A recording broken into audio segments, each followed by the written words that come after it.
Great. So Chuck, the next thing we're going to do is we're going to apply some soft paraffin wax to your hands.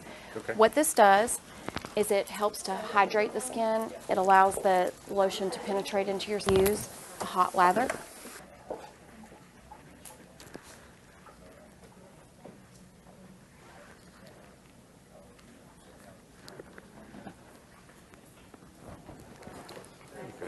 Beth's going to come over and she's going to rub your hands for you.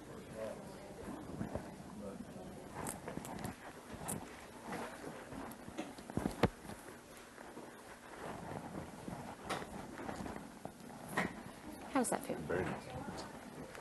Of the first great toe, and with the patient's eyes closed, ask him, "Can you feel this?" Yes. And then where am I pressing? Bottom of the first toe. And then I'll do this again on the bottom of the fourth toe, and I'll ask him again, "Can you feel this?" Yes. And where is it? Bottom of the fourth toe. And now I'll do it on the metatarsal phalangeal joints 1, 3, and 5.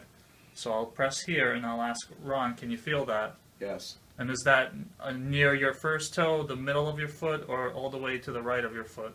Feels like it's on my first toe. Okay. Now I'll do it again on the third metatarsal, and ask Ron, "Is that left, middle, or right?" Middle. And can you feel that? Yes. And then over here, can you feel this?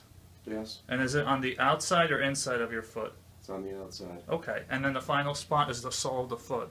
Can you feel this, Ron? Yeah. And where is it? It's on my heel. Okay. And then to summarize, you check the bottom of the first great toe, the bottom of the fourth toe, the first metatarsal phalangeal, third metatarsal phalangeal, and fifth metatarsal phalangeal joint, and then the sole of the foot. And the important thing is the patient needs to have his eyes closed. He needs to be able to feel it and tell you where. Both are important. And that's the test.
An x-ray of the wrist whenever you're evaluating somebody for carpal tunnel syndrome.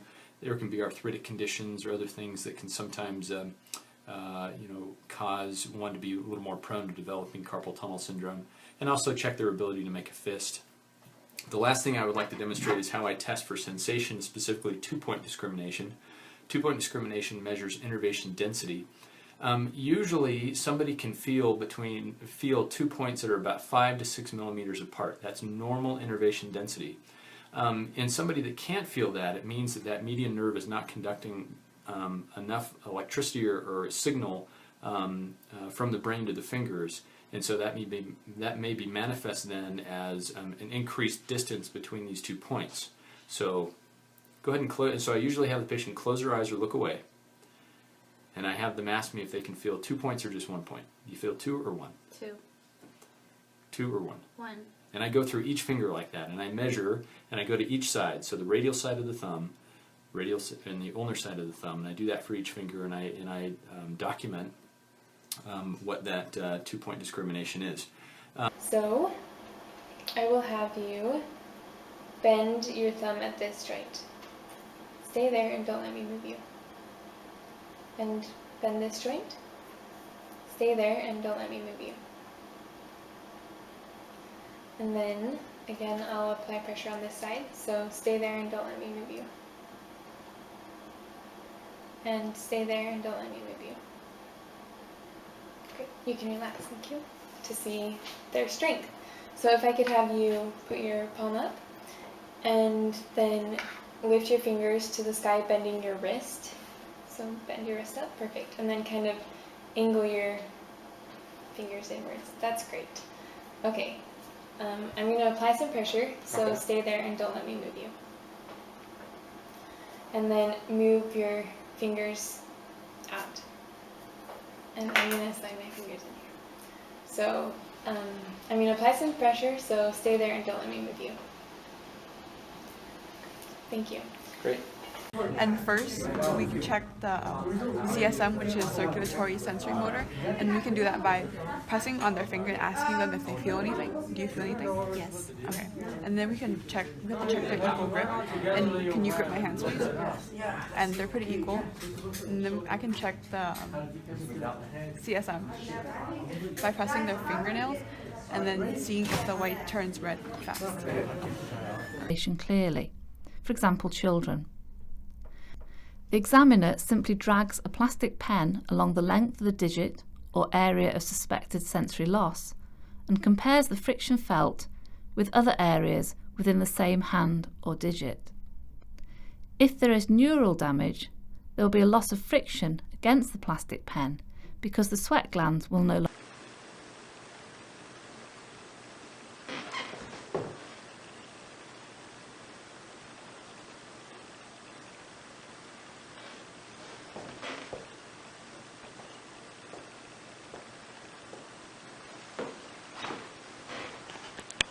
And you're going to move right up to the toes.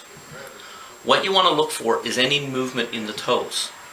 An abnormal reflex of the Babinski would be a flexion of the toe this way and a fanning out of the toes this way. If you see this reflex, then that indicates that there's neurological damage in an adult. You would see this normally in the child, but not in an adult. So we'll just demonstrate again. You start from the heel, come up, you're looking for any movement of the toes. Movement of the toes this way is normal. Remember, if the toe goes up and the four small toes fan out, that's abnormal. You will then test on the side of the foot again, going this way, looking for any movement in the toes, and then you will come across the foot, noting 3 different movements, watching for any movement in the toes. Remember, an abnormal Babinski reflex in an adult would be where the big toe fans upward and these fan out. You should not see that in an adult. That's the Babinski reflex.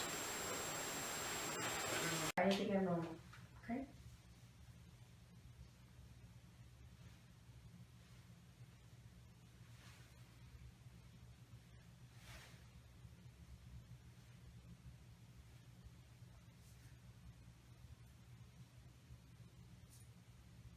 Okay. Everything seems to be normal.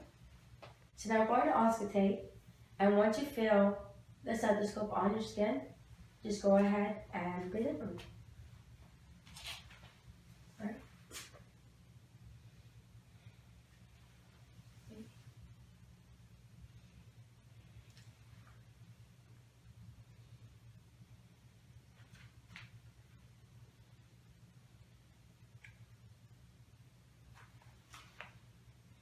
Very good. We're gonna lift this. Breathe in. Okay, very good.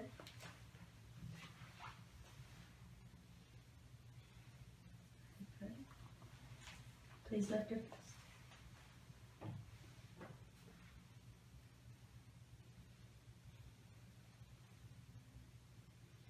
Okay. 99, 99, 99, Okay. 99, Okay. 99, 99, 99, Perfect. 99. Okay.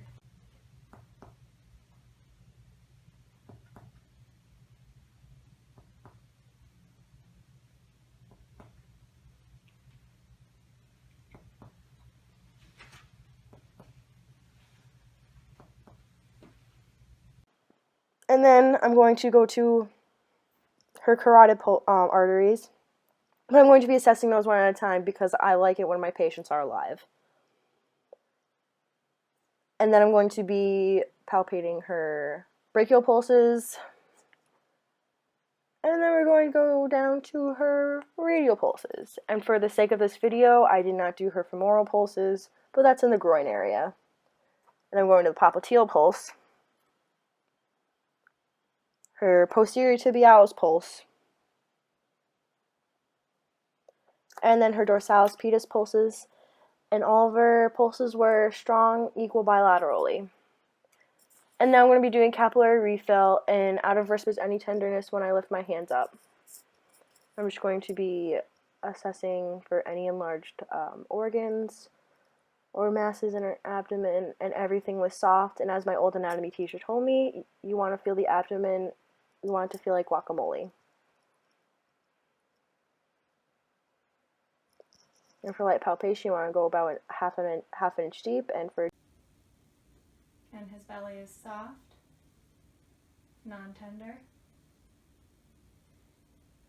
Next, we're going to do a deep palpation after we go all the way out to the edges. Deep palpation is going to be about 5 to 8 centimeters.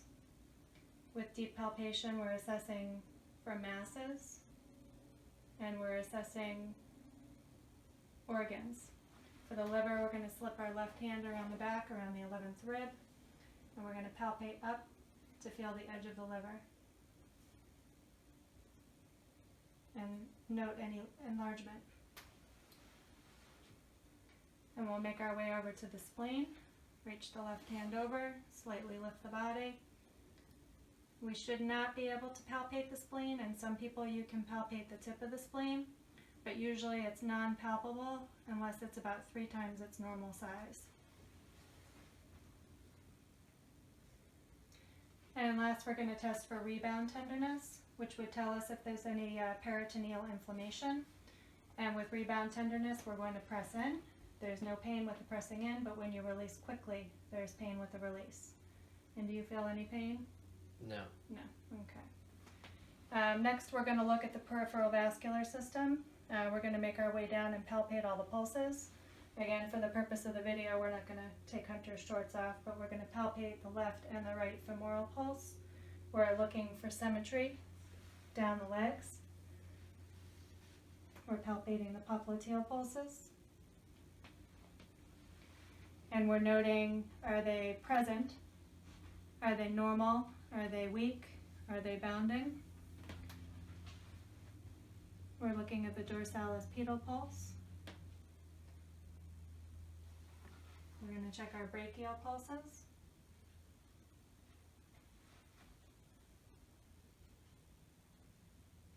And our radial pulses.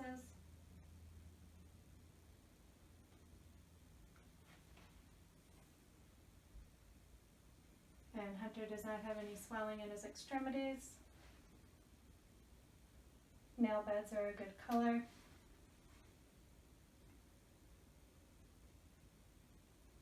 And hands are both warm bilaterally. Okay. Flex the head of the patient. I want you to extend. Great. Now I'm going to extend. The patient does an active motion. I want you to rotate to the other side. I'm going to passively rotate to this side also. Excellent. Good job. I want you to side bend your neck to the other side. Good. To this side also. Great.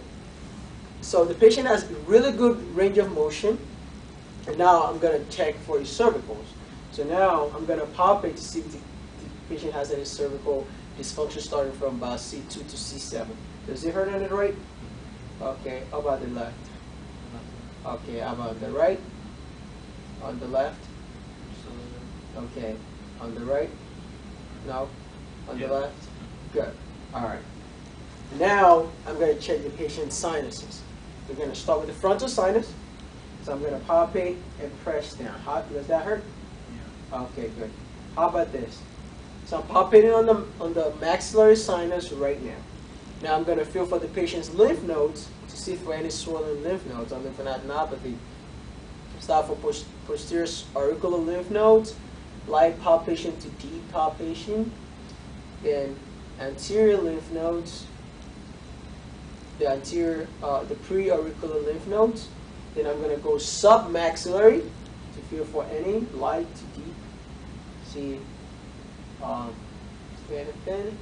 Then I'm going to go submental to feel for any lymph nodes also. Then we're going to take a look at the sternocleidomastoid muscle, and we're going to go posterior to it. That's where your posterior lymph nodes, cervical lymph nodes are going to be. So light palpation to deep to see if there's anything swelling.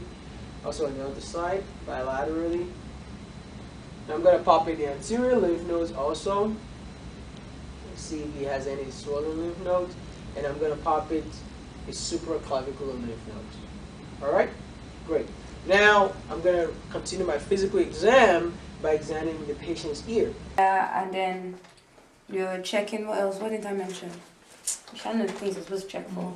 And then visually you're looking to see if there's inflammation, like if the lymph nodes are visible. So, and then you're checking for mobility too, like she said. Still the same 2 fingers. You place them behind the ears, and then you make the deep sliding movement downwards.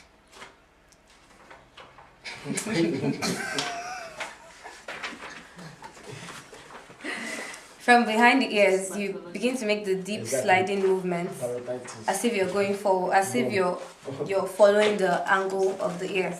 So this is the direction in which you're traveling, coming like this from here, and then you're moving forward. And in this patient, all your lymph nodes are absent. Okay, praise God. So far, you can continue your palpation of parotid, like you're still following the angle of the ear, and then can still continue forward to the anterior part of the ear. I know I can feel this bone. Okay, so for submandibular, palpation of submandibular lymph nodes, you place those 2 fingers under the angle of the mandible, and then you still make the deep, ooh, found you, deep sliding movement. In this case, I can palpate 2. Yeah, 2 on the right and 1 on the left. They are mobile. Yeah, want to try? Go ahead. Try here.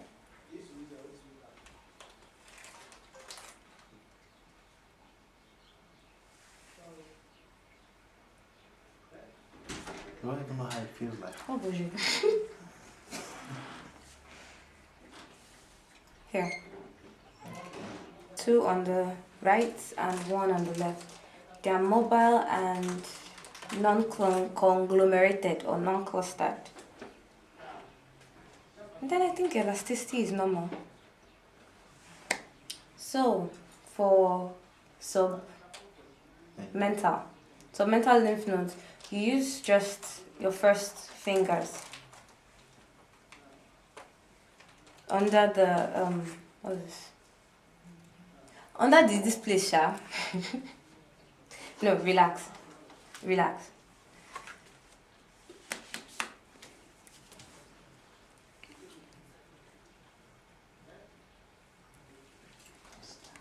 Making this video long.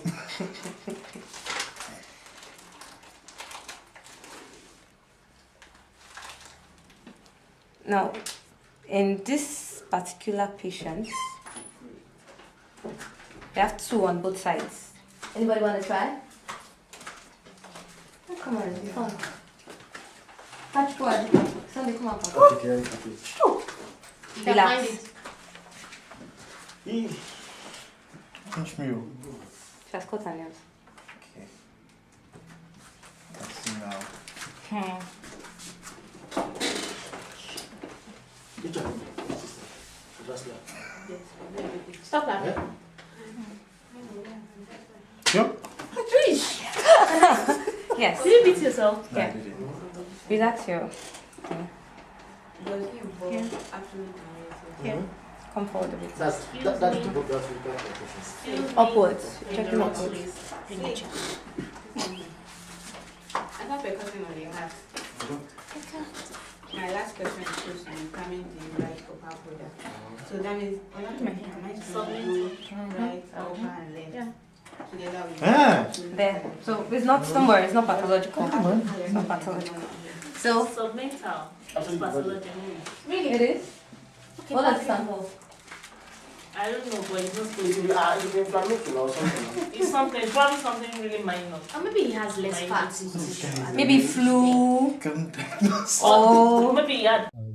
All the muscles of the neck are right in here.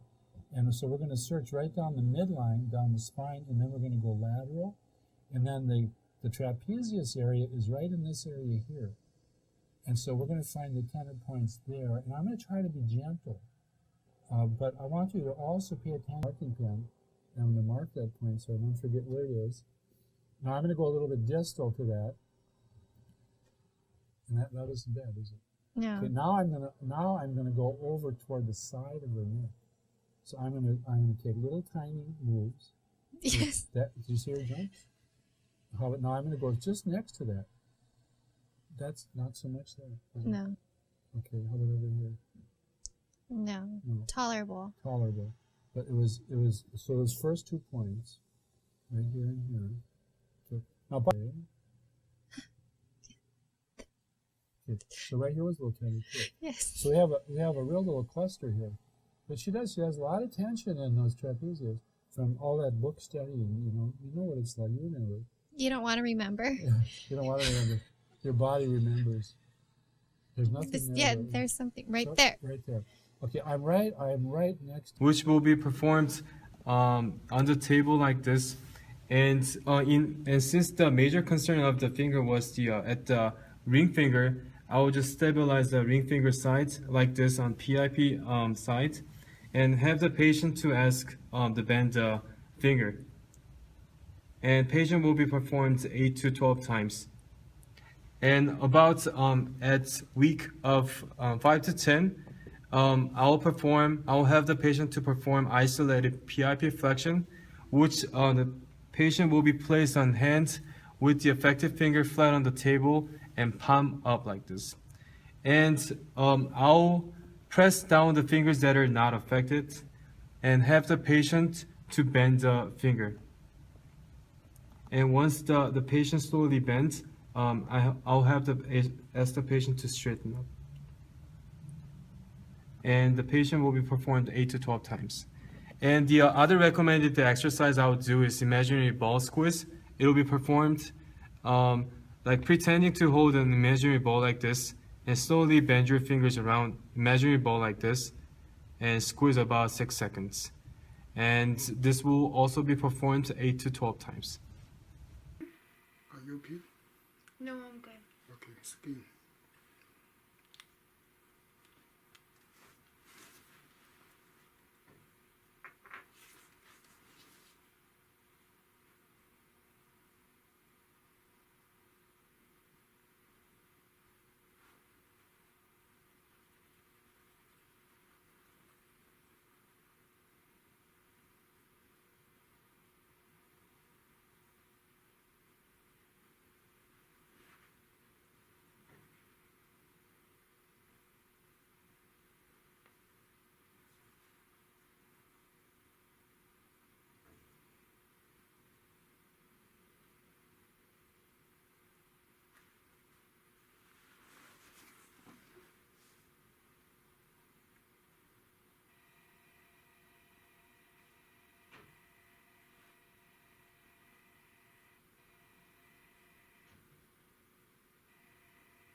good. So you know, like a powder.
Much better. Lead to the procerus. Move slowly towards the red lead and transition from middle to lateral frontal region. Repeat each area 3 times and transition to the other side of the face with vertical movements. Remember, for all movements, you may use a combination of the microcurrent straight probes and spheres to obtain the desired lift. Horizontal movements on top of the rhytides or fine lines to smooth and plump. Place red lead lateral of the neck and black lead lateral of the trachea, and move slowly towards the red lead. Perform this movement 3 times and current treatments, which may consist of 2 times a week for 4, possibly 6 weeks. You may incorporate maintenance treatments monthly. Our next part of the presentation will be the placement of 30R facial pads to the face. When placing the facial pads, red lead is always above black lead. Position your pads identically with the video, red above black, and Ambrosia and Cienzam, it's C. Botana collection. So I start with the drying. It's not drying, it's a soft foam cleanse, deep cleanse. Okay, I'll apply it again. So you see, you can put the foam on the skin and you can give it 1 minute to work. It will actually feel really nice when the bubbles they break. It's a nice sensation. And I can explain the client it's a deep peel, so we can wait 1 second for the bubbles to start to break, and then we can do manipulation, friction movements to clean the skin.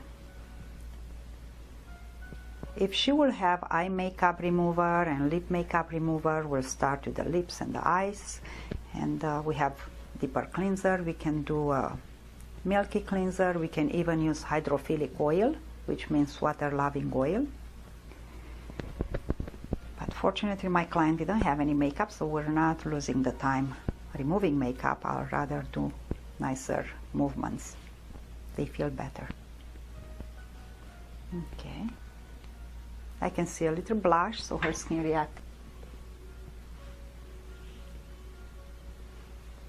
Microdermabrasion is a device that uses a vacuum and either grains of aluminum or sometimes baking soda or diamond tips. They mechanically exfoliate the skin and they only target the stratum corneum. They don't go deep into the dermis. It's a no downtime exfoliation. It's really pleasant these days because the built-in diamonds in the tip, they're really pleasant. They don't end up in the ears and eyes and nose, especially for the beginners.